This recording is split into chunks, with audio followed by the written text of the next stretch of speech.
Thanks for joining us today on New England Living. I'm your host, Rachel Holt. We're heading to Concord, Mass. to meet with Jennifer Johnson, Executive Director of Gaining Ground, a sustainably focused organic farm giving away everything it grows to those in need. This is a nonprofit organic farm, but none of what we see here is being sold. It's actually all going to people who need it in Massachusetts. So tell us how this operation works. Yeah, that's absolutely right. So at Gaining Ground, we have been farming for 35 years here in Concord, and we are 100% dedicated to growing food for people who are experiencing food insecurity. And what that means is that over the course of the last 35 years, we've not sold a single fruit or vegetable. That's a terrible business model if you are trying to make a profit, but it's a really great model if your mission is like ours, which is to make sure that we're getting nutritious food into the hands and onto the plates of people who are experiencing food insecurity.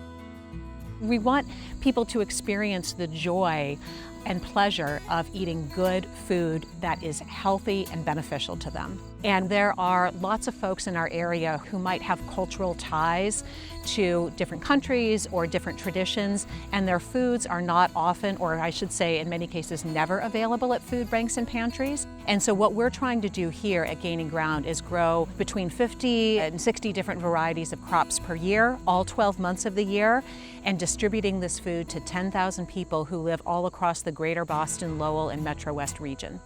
That's a lot of people. So how does that distribution work? Where is this going? So we are working with traditional food pantries. We're working with organizations that are preparing meals for people who are experiencing homelessness. And then we're also working with some charter schools and Head Start preschools. In these interactions that you have with your partners when they come here to the farm, what are you hearing them say? Yeah, well, one thing that comes immediately to mind is Chef Paul, who works at House of Hope, which is a transitional living center that's up in Lowell. Paul actually used to be a chef at some very high-end restaurants in Boston.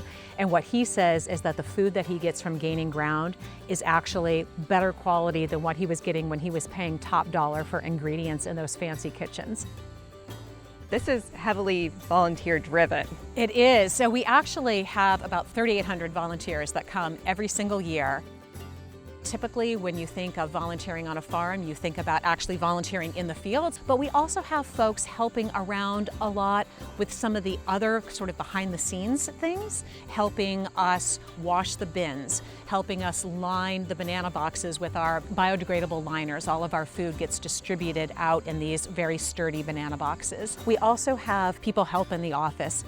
Just as it takes an entire ecosystem in order for the farm to flourish, it takes an ecosystem for this organization to flourish. In addition to the volunteers, there are a lot of school groups, and you can really feel the excitement because the kids not only have this fun field trip, but they're really learning here and getting to see something different. They really are. So kids, when they come, they may never have been to a farm before. They don't know where food comes from. So that's exciting for them to come to the farm. So we're teaching skills, gardening type of skills, but what's really more important is we're talking to kids about food systems. We're talking to kids about the pervasiveness of food insecurity in our region. And some people have no idea that that actually is an issue that exists in our communities.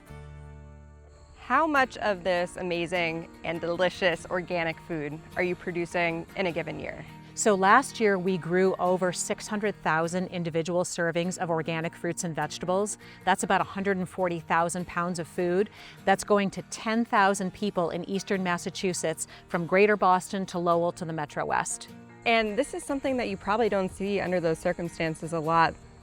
The ability to get organic food and, like you said, flavorful herbs. Absolutely. You know, we have a testimonial from one of our partners that will always stand out to me, and I'll paraphrase it, but he basically said that people in his community are so used to getting food that is at or near the expiration date, dented canned goods, basically like foods that people couldn't sell anymore.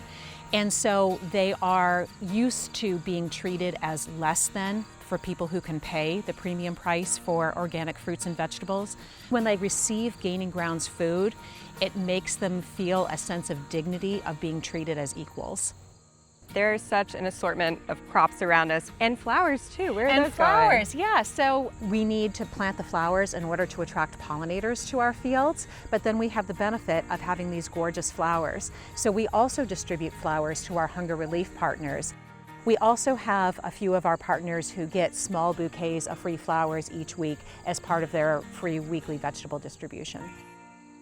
You're really mindful about maximizing production here, and a big part of that goes into the layout of the farm. Yeah, so we've got about 3.5 acres under cultivation here. That's if you're measuring the bed space. And we use a no-till system of agriculture here. We're not taking heavy machinery like tractors into the farm. We're trying to maintain the integrity of the soil. One of the things that makes vegetables healthy, not only in terms of flourishing, but in terms of nutrient density, is all of the organisms that are within the soil, the bacterial networks, the fungi. Those get destroyed if a tractor goes in to the farm fields. So we're farming at a hand scale, which means that at most we're minimally disturbing just about the top inch or so of the soil, and we've seen such dramatic improvements in our production.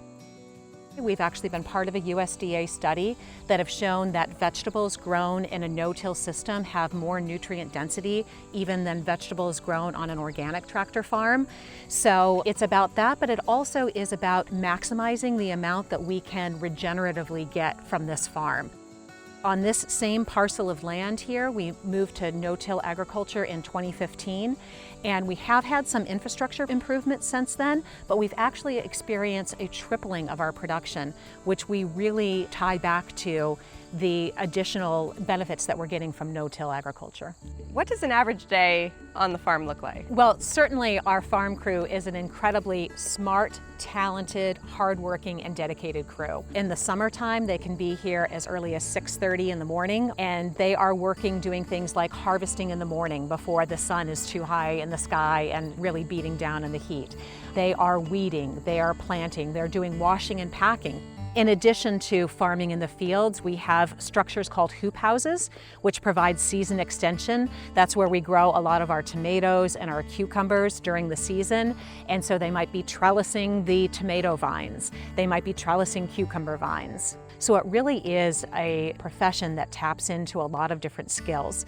One of the things that they're also doing is a lot of research, and they're adjusting what amendments might need to go into the soil and what crops will flourish in different fields. What I'm finding so interesting is that besides the farming, this operation really relies on so many different skill sets. Our staff is incredibly smart, dedicated, hardworking, thorough. All of our staff has college degrees, and in some cases those are in fields like soil science or people studied food systems, but there also is the human element as well. The work that we're doing, especially with the large number of volunteers that we have on the farm each year, really requires a high level of interpersonal skill sets. And so some of our farmers have backgrounds in education, which is incredibly important and useful as we talk to people about the importance of work like ours. You're located in such a unique setting behind the birthplace of Henry David Thoreau, right near an airport. You go down this gravel road and here's this amazing farm where all this great work is going on. That's right. One of the things that I say that I actually don't like is that I feel like we're one of the best kept secrets in Concord, and we're working very hard to change that. But this is a bit of a sanctuary. We've taken a space that might otherwise not have been used and turned it into a place that is producing bounty for people in need.